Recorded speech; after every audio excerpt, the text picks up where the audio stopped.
Hello जी, नमस्ते, good evening, very good evening. कैसे हैं आप सब?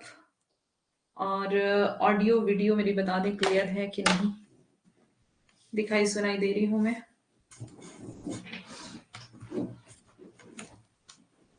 Good evening.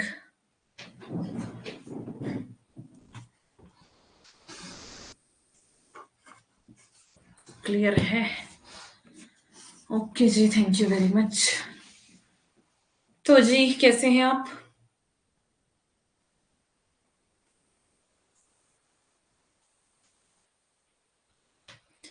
कैसे हैं आप? कैसे चल रही जिंदगी? कैसे चल रही स्टडी?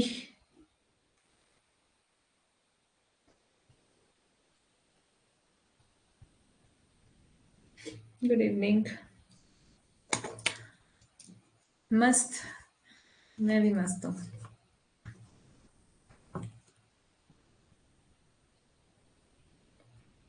चलें स्टार्ट करें पढ़ाई।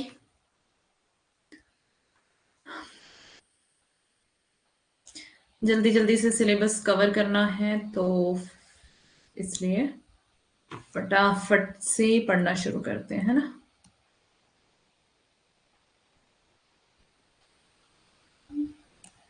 कल हमने धूमिल को पढ़ा था, आज हम नागार्जुन को पढ़ने वाले हैं। और नागार्जुन के इंपॉर्टेंट पॉइंट्स हमने देख लिए थे, अब हमने देखनी है इनकी कविता कालिदास, है ना? ठीक है। शुभ संध्या, good evening, very good evening.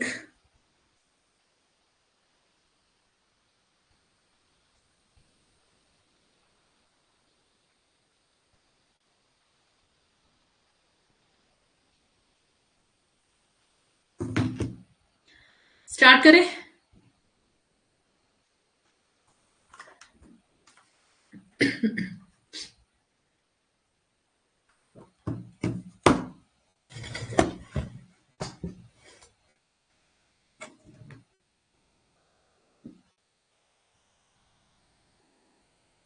अभी बहुत ज्यादा सिलेबस बचा हुआ, हाँ जी। चिंता नहीं करो आप, हम आपको पूरा सिलेबस कवर करवा देंगे। हम हमारे ऊपर विश्वास रखिए। ठीक है।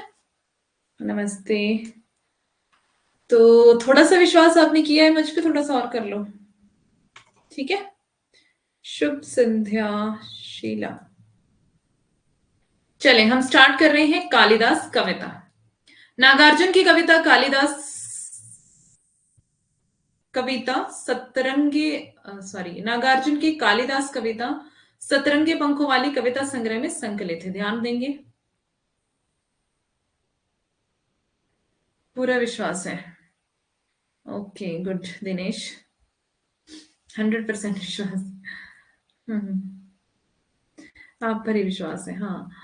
तो अपने ऊपर भी विश्वास रखें, पूरा पूरा मुझ पर ही मत रखें, क्योंकि आपको खुद भी पढ़ना पड़ेगा, है ना? जो मैं पढ़ा रही हूँ क्लास में एनफ नहीं है। नेट जेआरएफ के लिए एनफ नहीं है। खुद भी आपको पढ़ना पड़ेगा, खुद भी मेहनत करनी पड़ेगी, है ना? तो मैं ये बिल्कुल भी नहीं कहती कि मैं आपको नेट जेआरएफ करवा दूंगी। मैं ये कह रही हूँ कि मैं सिलेबस कवर करवा दूंगी। ठीक है। कालिदास कविता का सार देखते हैं पहले।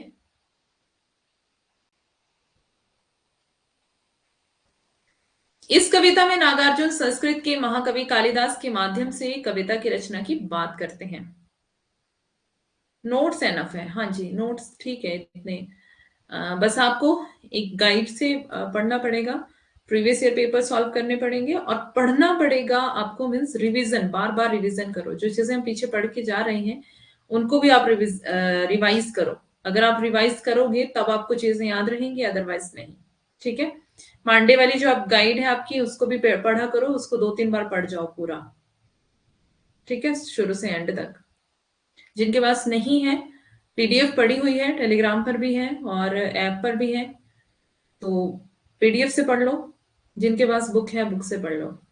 साथ में कोई भी आपके पास एक गाइड होनी चाहिए, लाइक दृष्टि की गाइड, अरिहंत की गाइड, है ना? तो दृष्टि है, दृष्टि है तो दृष्टि से पढ़ना शुरू करो। ठीक है। उसमें भी आपको बहुत सारी चीजें नई सीखने को मिलेंगी, बहुत सारी चीजें आपकी क्लियर होंगी। तो उस पर भी थोड़ा ध्यान दो। और साथ में प्रीवियस ईयर पेपर, जो मैं आपको हमेशा ही बताती हूँ, जो आपके रिसेंटली पेपर हुए हैं, 23, 22, 21, 20 है ना, 19 से लेकर के सारे जो है उनको बार बार करो। पांडे वाला नहीं है, ओके, कोई बात नहीं, कोई बात नहीं। कालिदास कविता का सार। इस कविता में नागार्जुन संस्कृत के महाकवि कालिदास के माध्यम से कविता की रचना की बात करते हैं। कालिदास जी ने अपने काव्यों में जिन पात्रों को जिन पात्रों की पीड़ा को अपने हृदय में अनुभव किया, उन्हीं पात्रों का उदाहरण नागार्जुन ने दिया है। अरिहंत है, अरिहंत भी बहुत अच्छी है, दृष्टि भी अच्छी है। ठीक है, दोनों पढ़ना शुरू करो, जिसके पास जो भी है वो पढ़े, उसके बिना नहीं होगा। कोई बात नहीं, पीडीएफ आपको मिल जाएगी, पीडीएफ पढ़ लो, क्योंकि उसमें शॉर्ट नोट्स दिए हुए हैं ना, तो कुछ चीजें आपको जो कहीं पे भी नहीं मिलेंगी शॉर्ट शॉर्ट में, वो उसमें मिल जाएंगी। उसमें क्या है कि जैसे आपकी बहुत सारी बुक्स है ना, नगेंद्र वाली हो गई, रामचंद्र तिवारी वाली हो गई है ना, रामस्वरूप चतुर्वेदी वाली हो गई, शुक्ल वाली हो गई, ये सारी किताबों की उसमें शॉर्ट दिया हुआ है, सारा शॉर्ट नोट्स है उसमें। टाइम भी कम है, नहीं उतना भी कम नहीं है, वो छोटी सी है, सिर्फ 200 250 300 पेजेस की है, उसको आप आराम से पढ़ सकते हो। मैं भी उसको एग्जाम से पहले, मीन्स मेरा ऐसा था कि एग्जाम से पहले मैंने वो जब रिवीजन करते हैं हम, जब एग्जाम आपका मतलब होने वाला होता है, 2-3 दिन रह जाते हैं, तब मैं उसको पढ़ना स्टार्ट करती थी। मीन्स पहले भी पढ़ी हुई होती थी मैंने, जैसे मान लो 2 बार मैंने पहले पढ़ ली वो, लेकिन एग्जाम टाइम में फिर मुझे एक बार वो पढ़नी होती थी, तो मैं उसको 2-3 दिन में पूरा पढ़ लेती थी। ठीक है, तो 2-3 दिन आपके हार्डली लगते हैं उसमें, अगर आप ढंग से उसको पढ़ो तो इतनी भी बड़ी नहीं है, है ना। दृष्टि से काम चल जाएगा, दृष्टि पढ़ो, मैं बोल तो रही हूँ, दृष्टि तो बहुत ही ज्यादा अच्छी है ना, वो बहुत ही ज्यादा अच्छी है, पढ़ो दृष्टि। मीन्स है, बड़ी है ना वो भी, तो उसमें भी टाइम लगेगा, बट ये कि आपको कंटिन्यूटी बना के रखनी पड़ेगी, ज्यादा से ज्यादा पढ़ाई करनी पड़ेगी, ज्यादा से ज्यादा पढ़ो। बिल्कुल भी फालतू चीजों में जो है वो टाइम वेस्ट करना बंद करो, है ना। जैसे आप मोबाइल में लगे हैं, शॉर्ट्स देख रहे हैं, तो शॉर्ट्स ही देखने लगे हैं, घंटों घंटों बीत गए, कोई पता नहीं आपको टाइम का। तो ये चीजें अगर आपके अंदर हैं तो इसको अभी खत्म कर दो। ठीक है, अगर आप कोई वीडियो देख रहे हो, यूट्यूब पे चले गए हो, व्हाट्सएप चला रहे हो, व्हाट्सएप पे किसी ने स्टेटस डाला है, आप उधर से किसी लिंक पे पहुंच गए और आप सीधा पहुंच गए इंस्टाग्राम पे, व्हाट्सएप पे, यूट्यूब पे पहुंच गए, है ना, लिंक से, तो वो लिंक तो रह गया उधर ही व्हाट्सएप पे ही, और आप घूम रहे हो अभी दुनिया, है ना। तो ये सोशल मीडिया की दुनिया जो है बहुत खतरनाक है, बहुत ज्यादा डेंजरस है, तो इसका पीछा छोड़ दो, जितना हो सकता है पढ़ाई करो। ठीक है, चलो अभी मैं बंद कर रही हूँ प्रवचन, और यहाँ पे मैं स्टार्ट कर रही हूँ पढ़ाना आपको। कालिदास जी ने अपने काव्यों में जिन पात्रों की पीड़ा को अपने हृदय में अनुभव किया, उन्हीं पात्रों का उदाहरण किसने दिया? नागार्जुन ने दिया है। ठीक है, कालिदास कविता का प्रथम अनुच्छेद रघुवंश महाकाव्य के प्रसंग पर आधारित है, ध्यान रखेंगे इसको, इंपॉर्टेंट पॉइंट है। पहला प्रसंग जो है वो रघुवंश महाकाव्य के प्रसंग पर आधारित है। कालिदास, यह सच सच बतलाना इंदुमती के मृत्यु शोक से, अज रोया तुम रोए थे कालिदास, सच सच बतलाना। ठीक है, महाराज, अज की पत्नी इंदुमती के मृत्यु शोक में जिस तरह से आपने विलाप का चित्रण किया है, वास्तव में वह अज का विलाप था या उनका दुख तुमने अपने भीतर धारण किया था, है ना। क्या होता है कि कई बार हमारे हृदय में पीड़ा होती है, हमारे हृदय में दुख होता है, या फिर कवि के हृदय में दुख है, अपना दुख है, पर्सनल दुख है, लेकिन वो अपने दुख को किस तरह से व्यक्त करता है? किसी दूसरे व्यक्ति का उदाहरण देकर के वो उस दुख को व्यक्त करता है ना। तुम्हारा यह विरह वर्णन देखकर तो यही महसूस होता है कि मानो महाराज अज के आंसू नहीं होकर तुमने ही उसके जगह आंसू बहाए हो, मीन्स तुम्हारे हृदय की वो पीड़ा थी, है ना। प्रवचन समाप्त। हाँ, मेरे मैम ऐसा कहते थे जब वो थोड़ा मोटिवेट करते थे हमें, तो कई बार बच्चे परेशान होते थे कि मैम तो लोग बोल रहे हैं तुम्हारे पास जॉब नहीं है, तुम्हारा कुछ नहीं हुआ अभी तक, कोई नेट जेआरएफ नहीं हुआ, तो मैम थोड़ा मोटिवेट करते थे कि दुनिया बोलती है कोई बात नहीं, आप सफल होंगे तो अच्छा होगा, बेस्ट होगा सब कुछ, है ना। तो फिर लास्ट में मैम यही बोलते थे, प्रवचन खत्म हुए और जल्दी से आप सारी गुरु दक्षिणा दो मुझे। 21-21 रुपए रखो सारे। तो फिर प्रवचन खत्म इस तरह से करते थे। सरस्वती पांडे की बुक कैसी है? हाँ जी, वही तो पांडे वाली वही बोल रही हूँ मैं, सरस्वती पांडे। सरस्वती पांडे अच्छी है, लेकिन उसके अलावा आपके पास एक गाइड दृष्टि और अरिहंत में से कोई होनी चाहिए। ठीक है, सरस्वती पांडे भी आपको पढ़नी है। दूसरा प्रसंग कुमार संभव महाकाव्य से है। अ, घृत मिश्रित सुखी समिधा समकाम देव जब भस्म हो गया, भस्म होगा, भस्म हो गया, रति रोई या तुम रोए थे। इस प्रसंग में असुरों के वध हेतु शिवाजी के पुत्र की शिवजी के पुत्र की आवश्यकता थी। ऑडियो वीडियो नहीं आ रही है, कोई बताओ। मेघा को, मेघा नहीं मनीषा को, सॉरी, मेघा गुड इवनिंग। कोई मनीषा को बताओ कि ऑडियो वीडियो सब ठीक है और आप जो है वो लेफ्ट करके आइए। ठीक है। सती के दाह के पश्चात शिवजी वैरागी होकर समाधि में लीन हो गए थे, इसलिए सभी देवताओं ने शिवजी की समाधि तोड़ने और उनके काम भावना को जगाने के लिए प्रेम के देवता कामदेव को शिवजी के पास भेजा था। अच्छा, ऐसी स्टोरी है इसकी। कामदेव ने शिवजी की तपस्या को भंग कर दिया, परंतु स्वयं उनके क्रोध के पात्र बन गए। ठीक है, ये आपको पता ही होगा, आपने देखा होगा ये। शिवजी की तीसरी आंख से निकली ज्वाला में कामदेव के जलकर भस्म होने पर उनकी पत्नी का रुदन क्रंदन सुनकर क्या तुमने अपने आंसू से अपनी आंखें नहीं धोई थी?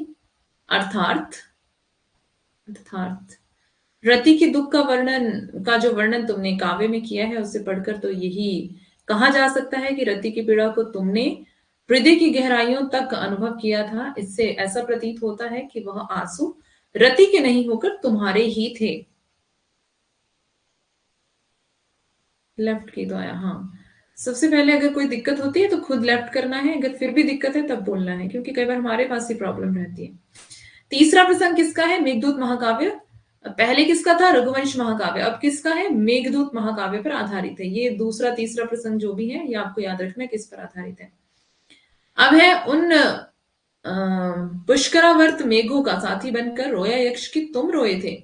कहने का तात्पर्य यह है कि यक्ष की तरह पीड़ा को कालिदास ने भोगा था, तभी तो विरह काव्य लिख पाए थे, है ना। कभी कभी जो है जिस पीड़ा को खुद भोगता है तभी तो वो उसको कविता में उतार पाता है ना। लेकिन वो किसी के माध्यम से उस पीड़ा को व्यक्त करता है, जैसे यहाँ पर अज के माध्यम से वो क्या कर रहे हैं? अपनी पीड़ा को व्यक्त कर रहे हैं। शिव जी की तीसरी आंख से निकली ज्वाला में कामदेव ने जलकर भस्म होने पर उनकी पत्नी का रुदन क्रंदन सुनकर क्या तुमने अपने आंसू से अपनी पत्नी की आंखें नहीं धोई थी? सॉरी, अपनी आंखें नहीं धोई थी। अर्थात रति के दुख का जो वर्णन तुमने काव्य में किया, मतलब ये वही जो हमने पीछे भी पढ़ा था, तो सेम यही यहाँ पे रिपीट है।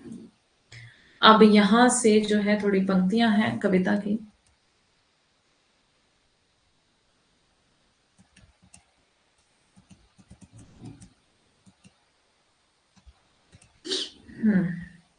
घृत में श्रित सूखी समिधा समकाम देव जब भस्म हो गया, रति का क्रंदन सुन आंसू से तुमने ही तो दृग धोए थे। कालिदास सच बतलाना, रति रोई या तुम रोए थे। पंक्तियां ध्यान से पढ़ना। वर्षा ऋतु की स्निग्ध भूमि का प्रथम दिवस आषाढ़ मास का, देख गगन में श्याम घन घटा, विधुर यक्ष का मन जब उचटा, खड़े खड़े तब हाथ जोड़कर चित्रकूट के सुभग शिखर पर उस बेचारे ने भेजा था जिनके ही द्वारा संदेशा।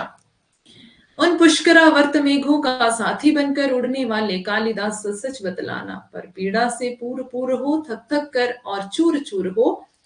अमल धवल गिरि के शिखरों पर प्रियवर तुम कब सोए थे? अमल धवल गिरि के शिखरों पर बादल को घिरते देखा है। ठीक है, ये बादल को घिरते देखा है कि कवि पंक्तियां हैं जो मैंने अभी बोली, लेकिन जो ये वाली है यहाँ, ये एक जैसी आपको पंक्तियां मिल रही हैं। ठीक है, तो यहाँ पे कंफ्यूज होने के पूरे पूरे चांसेस हैं। अमल धवल गिरि के शिखरों पर प्रियवर तुम कब सोए थे, अगर आपसे ये प्रियवर तुम कब सोए थे ये पंक्ति आपसे पूछ ली जाए तो ये पंक्ति है जी कालिदास कविता की। कौन सी कविता की? कालिदास। बट अमल धवल गिरि के शिखरों पर बादल को घिरते देखा है, ये कौन सी कविता की पंक्ति है? बादल को घिरते देखा है। ठीक है, रोया यक्ष की तुम रोए थे, कालिदास सच बतलाना। ठीक है, यहां पर ये कविता जो है वो खत्म हो गई है। नीचे जो दूसरी कविता स्टार्ट होगी, बादल को गिरते देखा है, एक्चुअली मुझे ध्यान नहीं रहा है, ये साथ साथ ही हो गया, इसको मैं अभी पीडीएफ में ठीक कर दूंगी। ओके, अभी कर देती हूँ।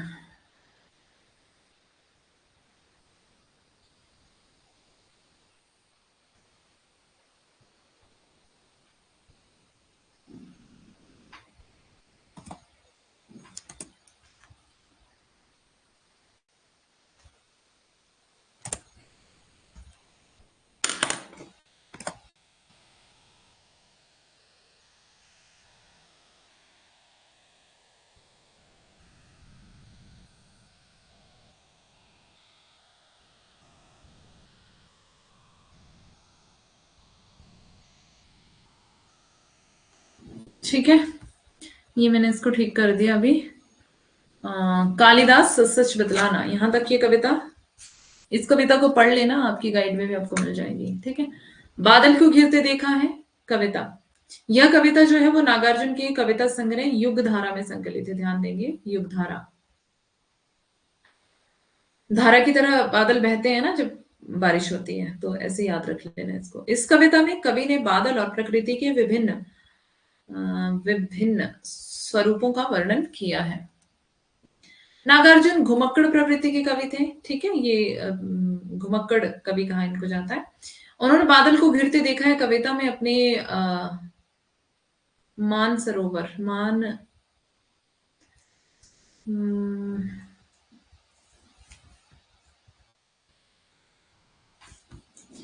एक मिनट, यहीं पे लिख देती हूँ ना, नहीं तो इसको ठीक करना पड़ेगा। मान सरोवर नाम इस था इसमें, इसलिए मानसरोवर यात्रा की स्मृतियों का वर्णन किया है। उन्होंने वहां छोटे छोटे ओस के समान बादलों, मानसरोवर पर अनेकों स्वच्छ और कलकल बहती हुई नदी, झरनों को देखा। वहां पर आए हंस के झुंड को देखा, जो उसमें जो उमस और गर्मी से परेशान होकर आए थे। वे सब वहां पर खेलते हुए जीने का आनंद ले रहे थे। कौन? हंस, हंसों के झुंड। कालिदास की कविता लंबी है, बहुत लंबी है, इसमें शॉर्ट में दी हुई थी। ठीक है, अभी मेरे को मिल गई तो मैं पूरी कविता इसमें डाल दूंगी, नहीं तो फिर पीडीएफ आपको भेज दूंगी। ठीक है, नागार्जुन ने वहां की सुंदरता का वर्णन करते हुए लिखा है कि सूर्योदय होने के उपरांत वहां दृश्य कैसे परिवर्तित हो जाता है। ये एक्चुअली कालिदास जो कविता है वो थोड़ी लंबी है। सभी पर्वत पहाड़ स्वर्ण कलश की आभा सा दिखाई पड़ते हैं। आभा से दिखाई पड़ते हैं, आभा से। किस प्रकार चकवा चकपी रात में बिछड़ जाते हैं और दिन में वे दोनों मिलकर अपना प्रणय कलह छेड़ते हैं। उस सूक्ष्म और अनूठे अनुभव को कवि ने अपनी कविता में समाहित किया है।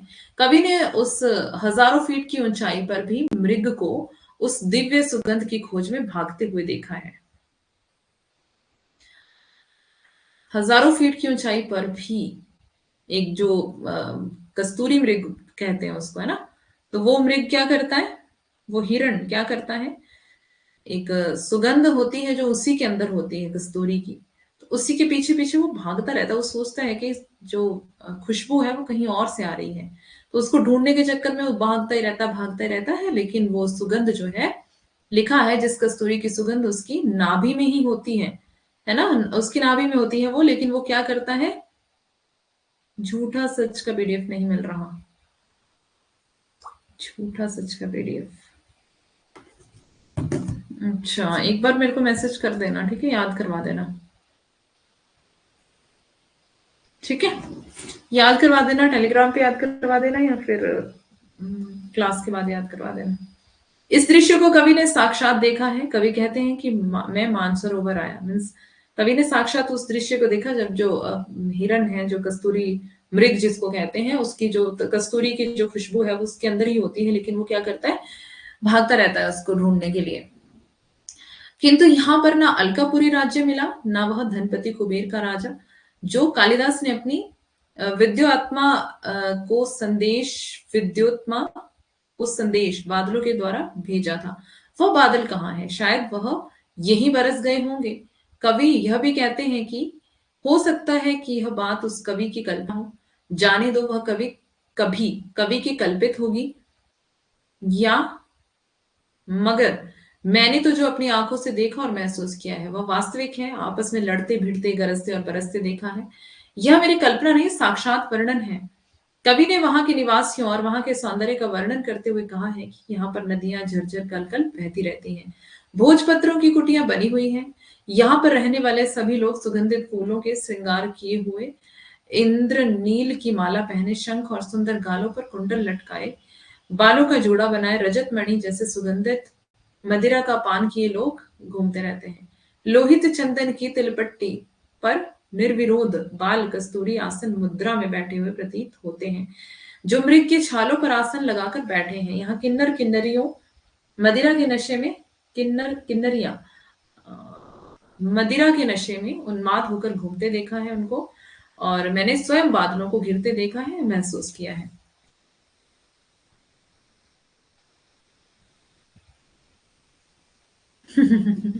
जैसे गुरु कहे, बादल को गिरते देखा है, अमल धवल गिर के शिखरों पर बादल को गिरते देखा। देखो सेम पंक्तियां है ना।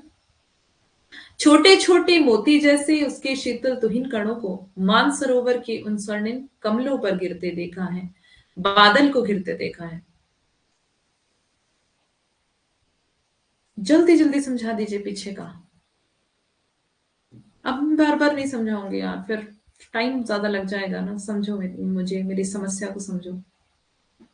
इसको पढ़ लेना खुद से, ये यहाँ पे आपके सामने लिखा हुआ है सब कुछ, ठीक है। ये सब सामने लिखा हुआ है आपके, आपको इसकी पीडीएफ दे दूंगी मैं। इसको जब आप खुद से पढ़ लेंगे तो आपको समझ आ जाएगा, ठीक है। और इसमें कुछ मुश्किल नहीं है, इस कविता की व्याख्या ही बताई हुई है इसमें, ठीक है। व्याख्या मतलब थोड़ा थोड़ा इसको थोड़ा थोड़ा डिटेल में बताया हुआ है। तो पीडीएफ आपको दे दूंगी मैं, आप इसको पढ़ लेना। फिर भी अगर नहीं समझ आएगा तो कल बता देना क्लास में, ठीक है। कल मैं इसको फिर क्लियर कर दूंगी। तुंग हिमालय की कंधों पर छोटी बड़ी कई झीलें हैं।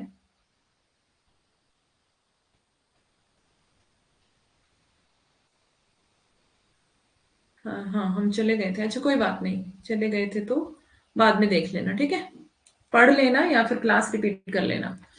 उनके श्यामल नील सलिल में समतल देशों में आ आकर पावस की उमस से आकुल तिक्त मधुर विश्व तंतु खोजते हंसों को तिरते देखा है, बादल को घिरते देखा है। ऋतु वसंत का सुप्रभात था, मंद मंद था अनिल बह रहा, बालारुण थी मृदु किरणें, बालारुण की मृदु किरणें थी, अगल बगल स्वर्णाभ शिखर थे, एक दूसरे से विरहित हो अलग अलग रहकर ही जिनको सारी रात बितानी होती, निशा काल से चिर अभिशापित बेबस उस चकवा चकई का बंद हुआ क्रंदन, फिर उनमें उस महान सरवर के तीरे शैवालों की हरी दरी पर प्रणय कलह छिड़ते देखा है, बादल को घिरते देखा है। तो ये जो जो इन्होंने अनुभव किया, जो जो चीजें इन्होंने देखी अपनी आंख से आंखों से, वही इन्होंने यहाँ पर वर्णन किया हुआ है ना। चकवा चकवी के बारे में हमने पीछे देखा था कि चकवा चकवी जो है रात में बिछड़ जाते हैं, फिर उनका जो क्रंदन है, जब वो बिछड़ जाते हैं तो उनका क्रंदन मतलब रुदन क्रंदन है ना शुरू होता है। तो फिर जब वो सुबह होते ही वो दोनों क्या हो जाते हैं, मिल जाते हैं। तो ये चीजें जो इन्होंने अपनी आंखों से देखी उसी के बारे में यहाँ पे जो मानसरोवर के तरफ ये गए थे, वहां पर जो जो इन्होंने देखा उसी का वर्णन इन्होंने कविता में कर दिया है। शत सहस्र फुट ऊंचाई पर दुर्गम बर्फानी घाटी में अलख नाभि से उठने वाले निज ही के उन्मादक परिमल, ये उसकी कस्तूरी मृग की बात यहाँ पर कर रहे हैं, है ना। कि कई फुट की सहस्र किसको बोलते हैं, सैकड़ों फीट की ऊंचाई पर, है ना। तो जो हमने अभी पीछे देखा था कि ऊंचाई पर क्या है, जो कस्तूरी मृग है ना वो भाग रहा होता है, भाग रहा होता है, और उस कस्तूरी की खोज में के पीछे धावित हो होकर, धावित मतलब क्यों दौड़ता है ना, तरल तरुण कस्तूरी मृग को अपने पर चिढ़ते देखा। और चिढ़ रहा है क्योंकि उसको मिल नहीं रहा, वो जिसकी खोज कर रहा है उसको पता ही नहीं कि वो मेरे अंदर ही है। कहाँ गया धनपति कुबेर, वह कहाँ गई उसकी वह अलका, नहीं ठिकाना कालिदास की व्योम प्रवाही गंगा जल का। ये वाली पंक्तियां जो है बहुत बार पूछी गई हैं। क्या हो रहा है ये, बादल को घिरते देखा है कविता की पंक्तियां हैं, ठीक है। पंक्तियां सारी कविताओं की बहुत ध्यान से पढ़ लेना। ढूंढा बहुत किंतु लगा क्या मेघदूत का पता कहीं पर, कौन बताए वह छाया में बरस पड़ा होगा ना यहीं पर। जाने दो वह कवि कल्पित था, मैंने तो भीषण जाड़ों में नभ चुंबी कैलाश शीर्ष पर महामेघ को झंझानेल से गरज गरज भिड़ते देखा है, बादल को घिरते देखा है। ये वाली भी पंक्तियां पूछी गई हैं। नभ चुंबी कैलाश शीर्ष पर में महामेघ को झंझानेल से गरज गरज भिड़ते देखा है, बादल को गिरते देखा है। शत शत निर्झर निर्झरणी कल मुखरित देवदारू कनन में शोणित धवल भोज पत्रों से छाई हुई कुटी के भीतर रंग बिरंगे और सुगंधित फूलों की कुंतल को साजे इंद्रनील की माला डाले शंख सरीखे सुघड़ गलों में कानों में कुबले लटकाए शतदल लाल कमल वेणी में रजत रचित मणि खचित कला में पान पात्र दाक्षास पूरित रखे सामने अपने अपने लोहित चंदन की त्रिपुटी पर नरम निदाग बाल कस्तूरी मृग छालों पर पालथी मारे मदिरा रुण आंखों वाले उन उन्मद किन्नर किन्नरियों की मृदुल मनोरम अंगुलियों को वंशी पर फिरते देखा है, बादल को घिरते देखा है। कवि नागार्जुन ने हिमाचल की उन्नत घाटी देवदारू के वन और किन्नर किन्नरियों की दंत कथाओं को बादल के माध्यम से प्रकृति के अनुपम सौंदर्य का वर्णन किया है। मेघदूत यह संस्कृत के महाकवि कालिदास का प्रसिद्ध खंड काव्य है। ध्यान देंगे, अभी हमने मेघदूत महाकाव्य से भी कुछ देखा था ना, वो इंदुमती के मृत्यु शोक वाला, है ना। तो ये वो क्या है, कालिदास की कविता है, मीन्स कालिदास का ये महाकाव्य है मेघदूत, खंड काव्य है, जिसमें नायक यक्ष और नायिका यक्षिणी शाप के कारण अलग रहने के लिए बाध्य हो जाते हैं। नायक यक्ष है, नायिका यक्षिणी है, श्राप के कारण अलग रहने के लिए बाध्य हैं। यक्ष मेघ को दूत बनाकर यक्षिणी के लिए संदेश भेजता है। क्या करता है, ये उसकी स्टोरी है, ठीक है। यक्ष मेघ को यानी कि बादल को दूत बनाता है और यक्षिणी यानी कि अपनी प्रेमिका के पास भेजता है संदेश। इस कविता में प्रकृति का मनोहारी चित्रण किया गया है। इस कविता में बादल का मानवीकरण किया गया है, मीन्स मानव के रूप में। जैसे अगर हमने किसी को पास संदेश भेजना तो मानव के पास भेजेंगे ना, तो जो बादल के पास इसमें संदेश भेजना बताया हुआ है तो मानवीकरण किया गया है, ठीक है। अतः मानवीकरण अलंकार का प्रयोग है, छोटे छोटे में पुनरुक्ति प्रकाश अलंकार का प्रयोग किया गया है। आकर और श्यामल नील सलिल में अनुप्रास अलंकार है। मंद मंद और अलग अलग में पुनरुक्ति प्रकाश और चकवा चकवी और तरल तरुण में अनुप्रास अलंकार है। कवि कल्पित में अनुप्रास अलंकार है।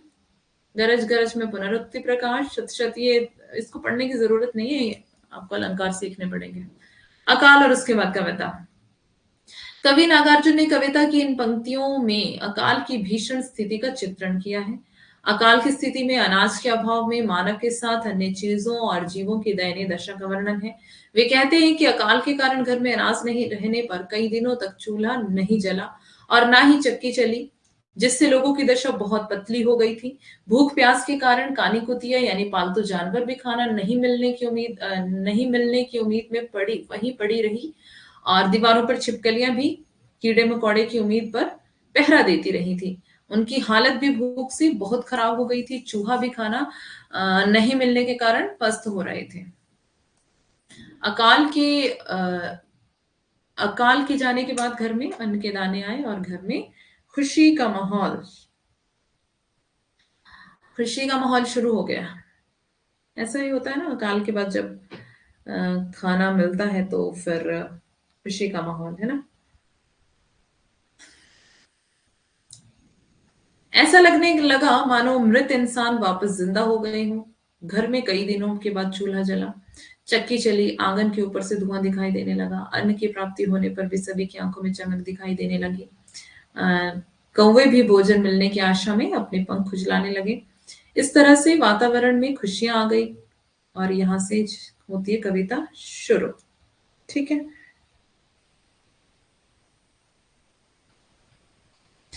क्या है कविता की पंक्तियां? कई दिनों तक चूल्हा रोया, चक्की रही उदास। कई दिनों तक कानी कुतिया सोई उनके पास। कई दिनों तक लगी भीत पर छिपकलियों की गश्त। कई दिनों तक चूहों की भी हालत रही शिकस्त। दाने आए घर के अंदर कई दिनों के बाद। धुआं उठा आंगन से ऊपर कई दिनों के बाद। चमक उठी घर भर की आंखें कई दिनों के बाद, कौए ने खुजलाई पांखें कई दिनों के बाद। इतनी सी कविता है, और लेकिन वर्णन जो है इसमें बहुत बड़ा और बहुत सारे दिनों का वर्णन है। ठीक है। जब अकाल पड़ा है तो कई दिनों तक क्या हुआ, चूल्हे में जो है कोई आग नहीं जली, कोई धुआं नहीं ऊपर उठा। क्यों? क्योंकि अनाज नहीं था कुछ भी बनाने के लिए। तो चूल्हा जो है वो बंद है, बहुत दिन हो गए हैं। और चक्की भी उदास है क्योंकि चक्की में कुछ पीसा नहीं जा रहा है ना। जब अनाज ही नहीं है तो पीसेंगे क्या। कई दिनों तक कानी कुतिया सोई उनके पास, मतलब कि पालतू जानवर है या फिर कोई भी है ना। तो वो क्या अपने मालिक के पास जाएगा कि मुझे खाना मिल जाए, यहाँ से कुछ खाने को मिल जाए, लेकिन उनको भी कुछ नहीं मिल रहा है। वो आशा में उन्हीं के पास सो रहे हैं, अपने मालिकों के पास, अपने घर वालों के पास सो रहे हैं कि मालिक जो है वो कुछ खाने को देगा। कई दिनों तक लगी भीत पर छिपकलियों की गश्त। अब छिपकलियां भी क्या कर रही हैं, छिपकली भी दीवारों पर जो है वो घूम रही है कि कुछ ना कुछ खाने को, कोई कीड़ा मकोड़ा कुछ मिल जाए खाने के लिए, लेकिन उनको भी कुछ नहीं मिलता है। इवन अकाल जो है वो सिर्फ इंसान के लिए नहीं है, अकाल जो है वो पालतू जानवरों के लिए भी है, छिपकलियों के लिए भी है, चूहों के लिए भी है। हर एक छोटे से छोटे जीव के लिए अकाल है।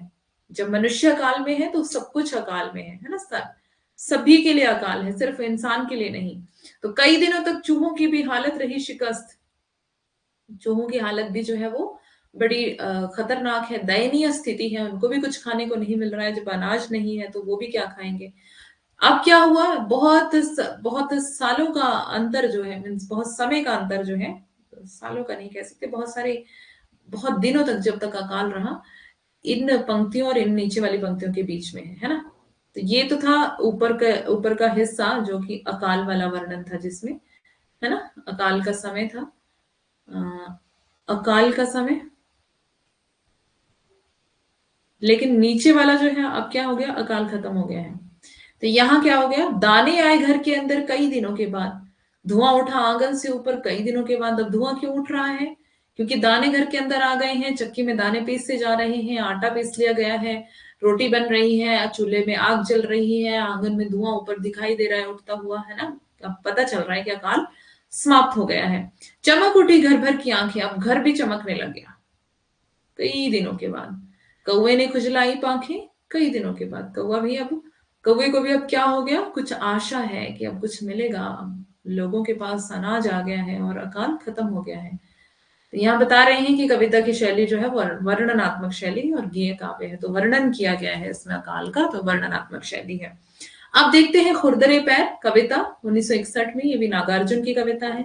और अकाल और उसके बाद कविता भी नागार्जुन की। अभी हम नागार्जुन को पढ़ रहे हैं, उनकी कविताओं को पढ़ रहे हैं, ठीक है। जो हमने पीछे पढ़ी कालिदास वाली, वो भी नागार्जुन की कविता है। इस कविता में कवि ने किसान, मजदूर और जनता के पैरों में फटी हुई बेवाइयों का वर्णन किया हुआ है। किसका? किसान, मजदूर और जनता के पैर, मतलब जो मेहनती लोग हैं, मेहनत करने वाले। बेवाइयां मतलब उनकी एड़ियां जो है वो फटी रहती है ना, पैर फटे रहते हैं, दरारें पड़ी होती हैं, तो मेहनत करने वाले लोगों की वो एक निशानी रहती है। कविता को पढ़ने से यह प्रतीत होता है कि कवि को समाज के निम्न वर्ग से अत्यंत लगाव था। यह कविता एक रिक्शे वाले की है, मीन्स रिक्शे वाले की बात की है इसमें, इस कविता में, जो अपनी रोजी रोटी कमाने के लिए बाहर चला जाता है। आपने देखे भी होंगे रिक्शे वाले जो हैं, और उनके पैर भी देखे होंगे आपने, है ना। तो यहाँ पे क्या बता रहे हैं, खुब गए दुधिया निगाहों में फटी बेवाइयों वाले खुरदरे पैर, धंस गए कुसुम कोमल मन में, गुट्ठल गट्ठों वाले कुलिश कठोर पैर। अच्छा। दे रहे थे गति रबड़ विहीन ठूंठ पैंडलों को, चला रहे थे एक नहीं दो नहीं तीन तीन चक्र, कर रहे थे मात त्रिविक्रम वामन के पूरे पुराने पैरों को, नाप रहे थे धरती का अनहद फासला, घंटों के हिसाब से ढोए जा रहे थे, देर तक टकराए उस दिन तक आंखों से वे पैर, भूल नहीं पाऊंगा फटी बेवाइयां, खुब गई धुंधिया निगाहों में, धंस गई कुसुम कोमल मन में। मतलब इतनी सी ये कविता है, लेकिन एक रिक्शे वाले का इन्होंने बहुत ही मार्मिक वर्णन किया हुआ है। और इन्होंने किस तरह से उस रिक्शे वाले को देखा होगा, है ना। हमारा देखने का नजरिया मीन्स एक नॉर्मल व्यक्ति का देखने का नजरिया अलग होता है, लेकिन जिसके अंदर करुणा दया का भाव होता है, या फिर अगर कवि की निगाहों से कोई देखे तो फिर उसका देखना अलग रहता है ना। कवि का देखना अलग रहता है। अगर किसी के अंदर कोई करुणा दया का भाव है, उनका देखना अलग तरह का होता है। कई देखते हैं तो उनका देखना कैसा होता है, वो गुस्से में देखते हैं, या फिर उनको तुच्छ जानते हैं कि ये देखो इन्होंने इनके पैर फटे हुए हैं, या फिर ये धोते नहाते धोते नहीं है, साफ सुथरे नहीं रहते हैं। ये कुछ लोग इस तरह से देखते हैं, है ना। अपना अपना नजरिया सबका है, लेकिन कवि का नजरिया कैसा है? कवि क्या कह रहे हैं? खूब गए मतलब धंस गए अंदर ही, है ना। मेरी मेरी आंखों में, मेरी निगाहों में वो फटी विवाहियों वाले खुरदरे से पैर धंस गए, कुसुम कोमल मन में गुट्ठल गट्ठों वाले कुलिश कठोर पैर दे रहे थे गति रबड़ विहीन ठूंठ पेंडलों को। मतलब कि पेंडल वो मार रहे उससे अपने पैरों से, और चला रहे थे एक नहीं दो नहीं तीन तीन चक्र। मतलब कि तीन तीन पहियों वाला जो रिक्शा होता है उसको चला रहे हैं, है ना। तो इस तरह से इन्होंने वर्णन किया हुआ है एक रिक्शा चलाने वाले का। अब देखते हैं शासन की बंदूक। कविता का रचना काल है 1966। नागार्जुन की यह कविता आपातकाल के दिनों की है। आपातकाल इतिहास का केवल कालखंड ही नहीं है, बल्कि यह बेहया और खुदगर्जी वाले लोकतंत्र सत्ता का अधोपतन का एक दस्तावेज भी है। खड़ी हो गई चांप कर कंकालों की हुक, नभ में विपुल विराट सी शासन की बंदूक। यहाँ से शुरू हो गई है ये कविता, ठीक है। खड़ी हो गई चांप कर कंकालों की हुक, नभ में विपुल विराट सी शासन की बंदूक। उस हिटलरी गुमान पर सभी रहे हैं थूक, जिसमें कानी हो गई शासन की बंदूक। बड़ी बधिरता 10 गुनी बने विनोबा विनोबा मूक, धन्य वह शासन की बंदूक। सत्य स्वयं घायल हुआ गई अहिंसा चूक, जहां तहां दगने लगी शासन की बंदूक। जली ठूंठ पर बैठकर गई कोकिला कूक, बाल न बांका कर सकी शासन की बंदूक।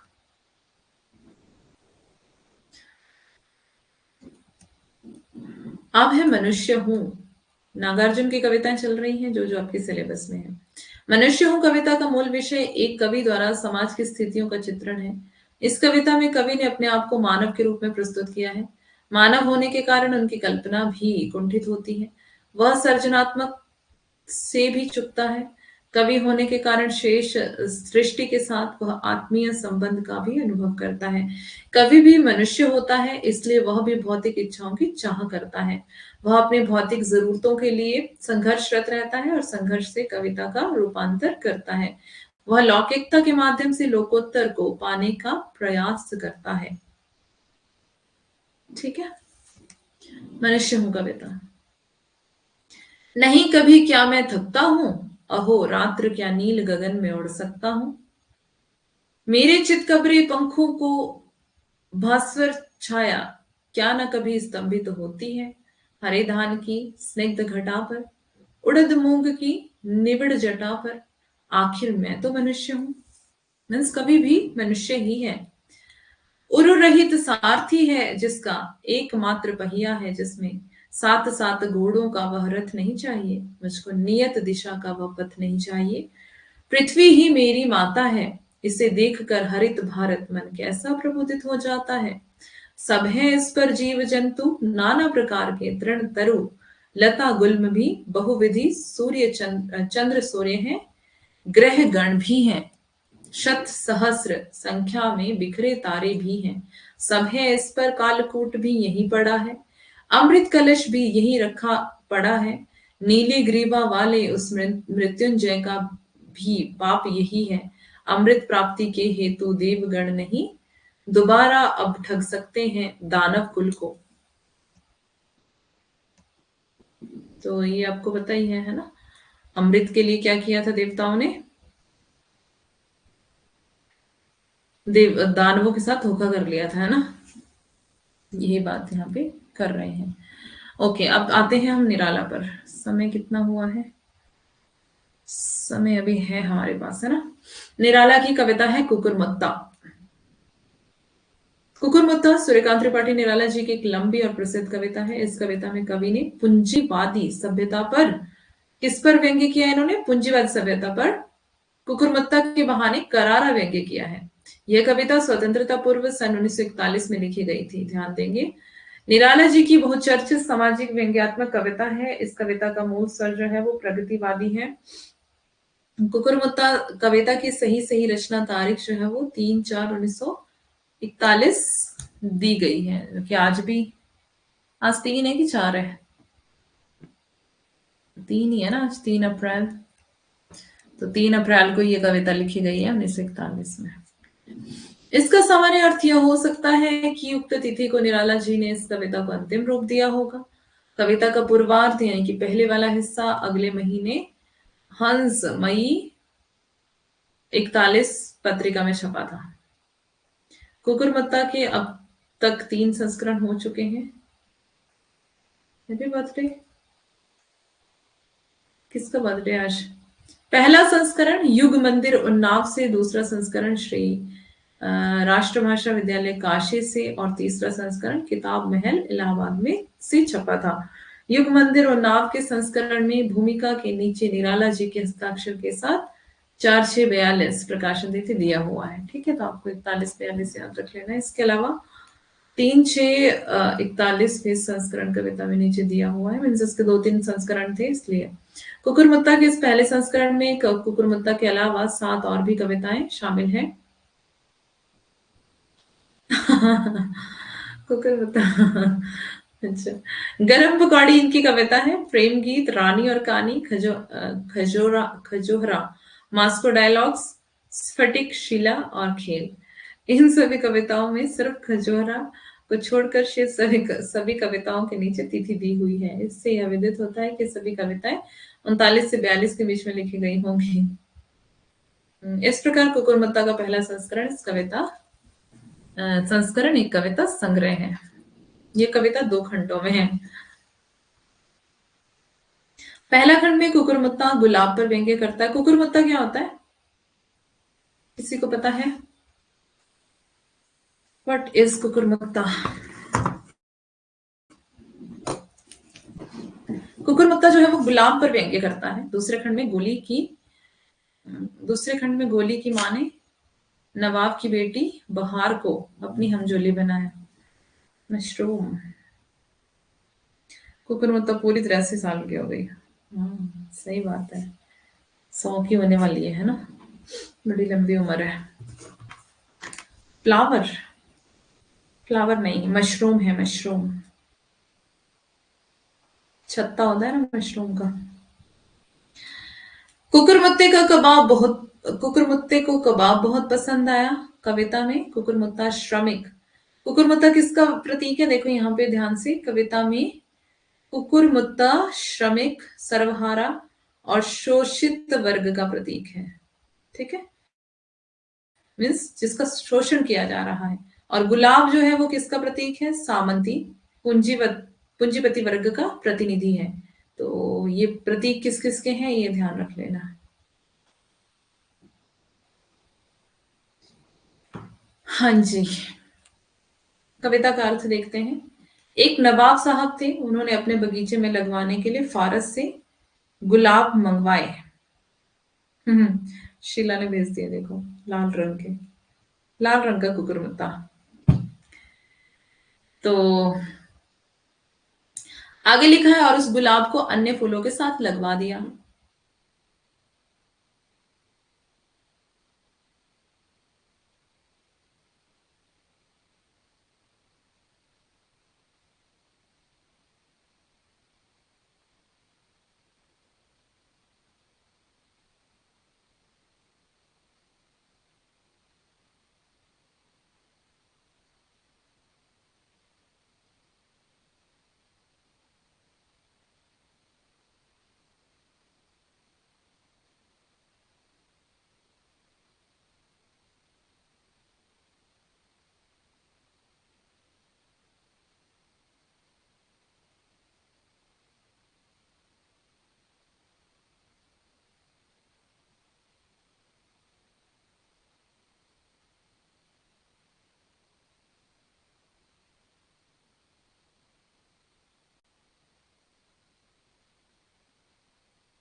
कोई गया तो नहीं?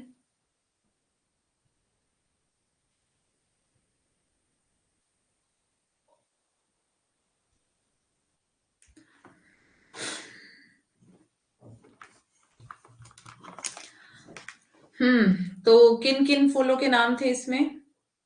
उस बाग की क्यारियों में गुलाब के अतिरिक्त कौन कौन से फूल थे? ध्यान देना एक बार फूलों का। हो सकता है फूलों के नाम ही पूछ ले, है ना। बेला, गुलशब्बो, चमेली, कामिनी, जूही, नरगिस, रात रानी, कमलिनी, चंपा, गुलमेहंदी, गुलखैरू, गेंदा, गुलदाउदी, निवाड़, गंधराज, गुलाबाज आदि फूलों के अलावा और फलों के वृक्ष भी थे। ध्यान देंगे कि फलों के वृक्ष भी थे फूलों के अलावा। ठीक है। आगे है, जब फूलों के फूलने का मौसम आया तब फारस से लाया हुआ गुलाब का पौधा फूलों से लड़कर खिल गया, जिससे समूचे बाग के अन्य फूलों की शोभा मंद पड़ गई। उसी के पास स्थित पहाड़ी की गंदगी में एक कुकुरमुत्ता अपना सिर उठाकर खड़ा था और गुलाब को धत्ता बताते हुए उससे कहने लगा, अबे सुन बे गुलाब, भूल मत जो पाई खुशबू रंगो आप, खून चूसा खाद का तूने अशिष्ट, डाल पर इतरा रहा है कैपिटलिस्ट। यहां पर गुलाब जो है वो पूंजीपतियों का प्रतीक है। ध्यान से, बहुत ही ध्यान से, गुलाब पूंजीपतियों का प्रतीक है। कुकुरमुत्ता सर्वहारा अर्थात गरीब और शोषित वर्ग का प्रतीक है। कुकुरमुत्ता गुलाब को ताना मारते हुए कहता है, तूने पूंजीपतियों के समान दूसरों का खून चूसा है, तब तुझे यह खुशबू और रंग और आभा प्राप्त हुई है। ना जाने कितने नौकरों और मालियों ने तेरी देखभाल की होगी, इतना होने के बावजूद भी तेरे में क्या है? कांटे हैं, है ना। इतने सारी तेरे को खाद दी गई, इतने अच्छे से तेरे को पाला पोसा गया, इतने नौकर इतने मालियों ने तेरी देखभाल की, फिर भी क्या हो गया? है तो तू बड़ा सुंदर है, लेकिन कांटे भी हैं तुझमें जो कि चुभते हैं, है ना। पूंजीपति वर्ग, तेरे पास जो भी आता है उसे तुझसे कष्ट ही कष्ट मिलता है। मतलब तू किसी को सुख नहीं देता, कष्ट देता है। तेरा व्यवहार तो उन पूंजीपतियों की तरह है जिससे कभी किसी को सुख नहीं मिल सकता है। तू बड़े बड़े लोगों, राजाओं और अमीरों का प्यारा है। तू कभी साधारण वर्ग के साथ घुल मिल नहीं सकता, मतलब तेरे अंदर घुलने मिलने वाली क्वालिटी भी नहीं है। यहां कविता में कवि ने गुलाब के बहाने पूंजीपतियों के प्रति अपना आक्रोश व्यक्त किया है। कुकुरमुत्ता नितांत उपेक्षित सर्वहारा वर्ग का प्रतीक है, जिसे अपनी हीनता के बोध होने से पूंजीपति जैसे गुलाब से घृणा है। निराला जी ने कविता में एक जगह अत्यंत तीखे अंदाज में लिखा है, तू हरामी खानदानी रोज पड़ता रहा पानी। ठीक है। कुकुरमुत्ता व्यक्ति है जो मुंह उठाकर खड़ा है, उसे उगाया नहीं जाता है। कुकुरमुत्ता खुद ही उग जाता है ना, वह तो स्वयं ही उग जाता है। जैसे मतलब एक तो होती है ना मशरूम जिसकी खेती की जाती है, और एक ऐसा छत्ता होता है, वो अपने आप ही उग जाता है, कहीं भी उग जाता है ना। तो बता रहे हैं कि कुकुरमुत्ता को उगाया नहीं जाता, लेकिन वो क्या कर रहा है, उसके उसकी मतलब वो भी एक सिर उठा के वो खड़ा है, मुंह उठा के वो खड़ा है, और वो स्वयं ही उगा हुआ है। अर्थात गरीब और शोषित व्यक्ति जो अपने संसाधनों पर ही जीवित हैं, वे कभी किसी का शोषण नहीं करते, है ना। उनको इतना अच्छा पालन पोषण नहीं मिलता है। कुकुरमुत्ता गुलाब से कहता है कि तू तो बनावटी है, तू, मैं असली हूं क्योंकि मैं खुद से उगा हूं, और तुझे क्या किया गया है? उगाया गया है, और तुझे बहुत सारा पालन पोषण मिला है, खाद मिली है अच्छे से। कुकुरमुत्ता अपनी उपयोगिता बताते हुए अपने को कई रूपों में प्रक्षेपित करता है। घर में भी उग जाता है, हाँ, सही सही सही। वह अपने को छाता बताता है। जब दो कुकुरमुत्ता मिल जाएं तो शिव जी का डमरू बन जाता है ना। अगर उनके जो छत्ते हैं साइडों में कर दिए जाएं और बीच में उनकी जो वो डंडियां हैं, डंठल है, उनको जोड़ दिया जाए तो क्या बन जाता है? डमरू बन जाता है। फंगस होता है ना, हाँ। जो फ्री में मिल जाती है उसकी कदर नहीं, सही बात है। कुकुरमुत्ता अपनी उपयोगिता बताते हुए अपने को कई रूपों में प्रक्षेपित करता है। वो अपने को छाता बताता है और डमरू बताता है। अगर उल्टा कर दिया जाए तो माता यशोदा की मधानी बन जाती है। कुकुरमुत्ता अपने को सर्वव्यापक बताता है। कुकुरमुत्ता के माध्यम से सर्वहारा वर्ग के आत्मसम्मान को अभिव्यक्त किया गया है। मीन्स वो बताता है कि मेरी तो वैल्यू है ना। अगर दो दो मिलके हम अगर हम दो मिल जाते हैं तो डमरू बन जाता है, और अगर सिंगल है और उसको उल्टा कर दिया जाए तो वो मथानी बन जाते हैं। मथानी मतलब कि जिससे वो लस्सी बनती है ना। तो कुकुरमुत्ता ने मतलब अपनी उपयोगिता बताई है कि मैं हम जो है मैं हम जो है हमारी उपयोगिता है और हम काम के हैं, लेकिन तुम बेकाम हो, कांटे हैं तुम में। तो खाना थोड़ी है हमने, हम तो कविता पढ़ रहे हैं।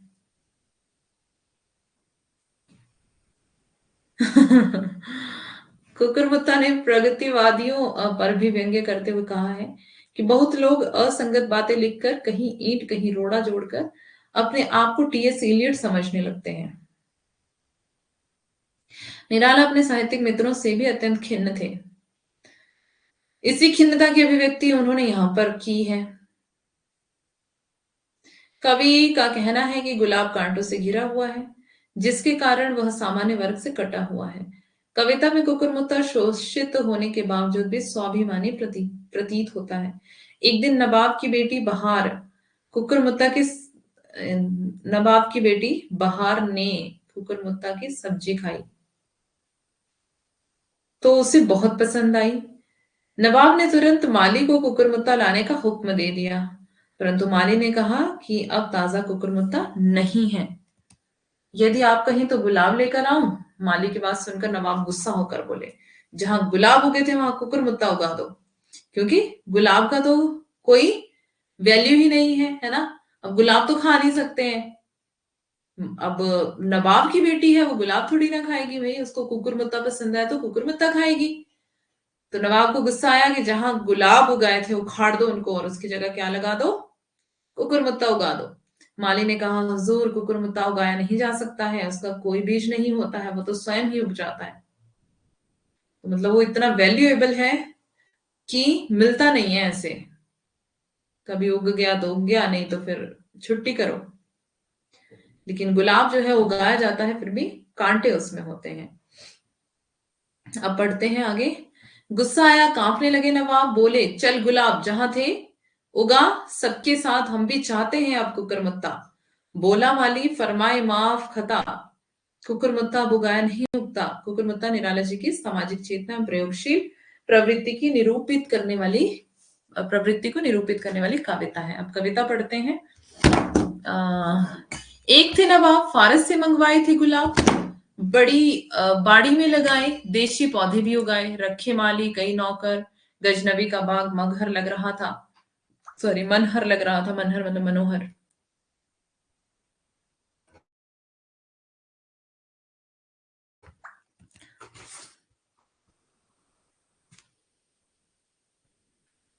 एक सपना जग रहा था, सांस पर तहजबी की। अंधेरा हो गया था फिर से, अभी ठीक है। जब सपना जग रहा था, सांस पर तहजबी की, गोद पर तरतीब की, क्यारियां सुंदर बनी, चमन में फैली घनी, फूलों के पौधे वहां लग रहे थे खुशनुमा। बेला गुलशब्बो चमेली कामिनी, जूही नरगिस रात रानी, कमलिनी चंपा गुल, मेहंदी गुल, खैरू गुल, अब्बास गेंदा गुल, दाऊदी निवाड़ गंधराज। आपको कोई नाम लेके फूल का पूछा जा सकता है, क्या इसका ये वाला फूल का नाम जो है कुकुरमुत्ता में है कि नहीं है, ठीक है।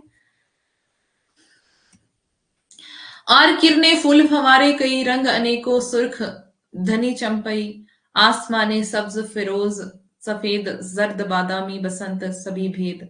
फलों के भी पेड़ थे फलों के भी पेड़ थे, ध्यान देंगे।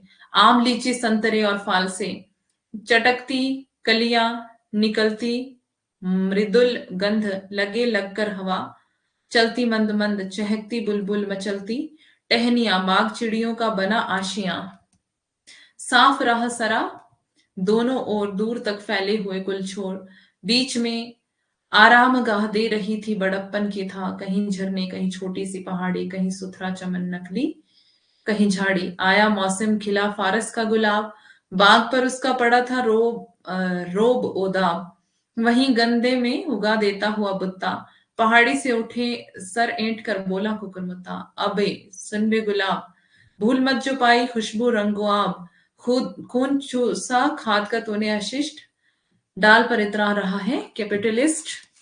कितनों को तूने बनाया है गुलाम, माली कर रखा सहाया जाड़ा घाम। हाथ जिसके तू लगा, पैर सर रख कर वे वो पीछे को भागा। औरत की जानिब मैदान यह छोड़कर, तबेले को टट्टू जैसे तोड़कर, शाहों राजों अमीरों का रहा प्यारा। तभी साधारणों से तू रहा न्यारा। वरना क्या तेरी हस्ती है, पोष तू कांटों ही से भरा। यह सोच तू कली जो चटकी अभी, सूख कर कांटा हुई होती कभी। रोज पड़ता रहा पानी तो हरामी खानदानी, चाहिए तुझको सब मेहरू निस्सा। जो निकले इत्र रू ऐसी दिशा, बहा कर ले चले लोगों को, नहीं कोई किनारा। जहां अपना नहीं कोई भी सहारा, ख्वाब में डूबा चमकता हो सितारा। पेट में डंड पेले हो चूहे, जबां पर लफ्ज प्यारा। देख मुझको मैं बढ़ा, 1.5 बलिश्तर ऊंचे पर चढ़ा। और अपने से उगा मैं, बिना दाने का चुगा मैं। देखो मैं मतलब इतना ऊंचा हूं और अपने आप से ही उगा हूं, बिना दाने से ही उगा हूं। ऐसा नहीं कि कोई दाना है, मतलब कोई बीज है। कलम मेरी नहीं लगती। अब जैसे तेरी कलम लग जाती है, गुलाब की कलम लग जाती है, मेरी कलम नहीं लगती है, ऐसा कह रहे हैं, है ना। मतलब कवि ने ऐसा वर्णन किया है कुकुरमुत्ता के लिए। मेरा जीवन आप जगता, तू है नकली मैं हूं मौलिक।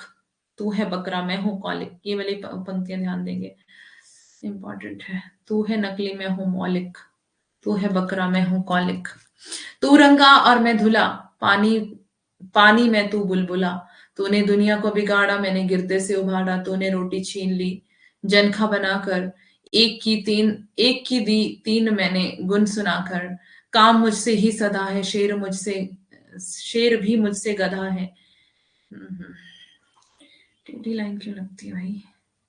ये इंपॉर्टेंट पंक्तियां ध्यान देंगे। काम मुझसे ही सदा है, शेर भी मुझसे गधा है। ये पंक्तियां, ये इतनी जैसी पंक्तियां निराला की पूछी गई हैं, ठीक है। निराला का नाम याद रखना है। चीन में मेरी नकल छाता बना, छत्र भारत का वही कैसा तना। सब जगह तू देख ले, आज का फिर रूप पैराशूट ले। विष्णु का मैं ही सुदर्शन चक्र हूं, काम दुनिया में पड़ा क्यों वक्र हूं। उलट दे मैं ही जसोदा की मधानी, और लंबी कहानी सामने लाकर मुझे बेड़ा और खेड़ा। तीर से खींचा धनुष में राम का, काम का पड़ा कंधे पर हूं हल बलराम का। सुबह का सूरज हूं मैं ही, चांद मैं ही शाम का। कल जुगी में ढाल नाव का मैं तला, नीचे और ऊपर पाल मैं ही डांडी से लगा पल्ला। तो सारी दुनिया तोलती गल्ला, मुझसे अ, मुझसे मुझे मुझसे कल्ला। मेरे मेरे उल्लू मेरे लल्ला, कहे रुपया का अधन्ना, हो बनारस या न्यवन्ना। रूप मेरा मैं चमकता, गोला मेरा ही बमकता। लगाता हूं पार मैं ही, डुबाता मझधार मैं ही। डब्बे का मैं ही नमूना, पान में ही मैं ही चूना। नाम लिख दीजिए। इसमें नाम लिखने वाली कोई बात नहीं है बेटा। निराला की कविता पढ़ रहे हैं ना, कुकुरमुत्ता। अगर आपको पता होगा तो आप वैसे ही ध्यान रखेंगे, है ना। मैं कुकुरमुत्ता हूं पर बेंजाइन, वैसे बने दर्शन शास्त्र जैसे। ओम फलस और ब्रह्मावर्त, वैसे ही दुनिया के गोले और पर्त। जैसे सिकुड़न और साड़ी, ज्यों सफाई और माड़ी। ठीक है, बहुत लंबी कविता, पढ़ लेना इसको, ठीक है।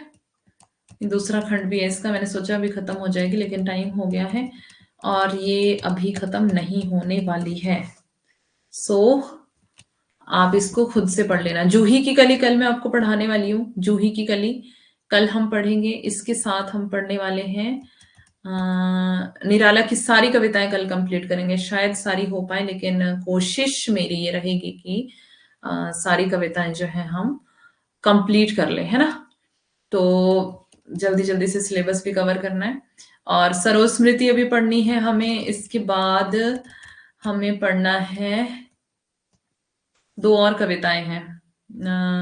सरोज स्मृति के बाद असाध्य वीणा और राम की शक्ति पूजा, है ना।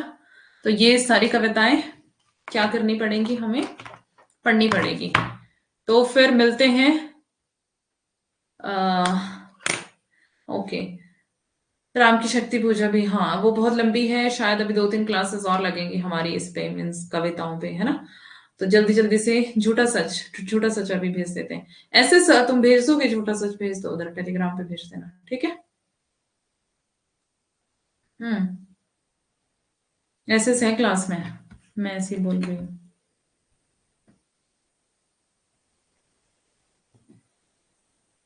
ठीक है, सुन रहे हो तुम? ओके, चलो ठीक है, मिलते हैं कल की क्लास में। तब तक के लिए बाय बाय, टेक केयर। और कल हम निराला को आगे पढ़ने वाले हैं, ठीक है? Okay, most welcome, bye bye, take care.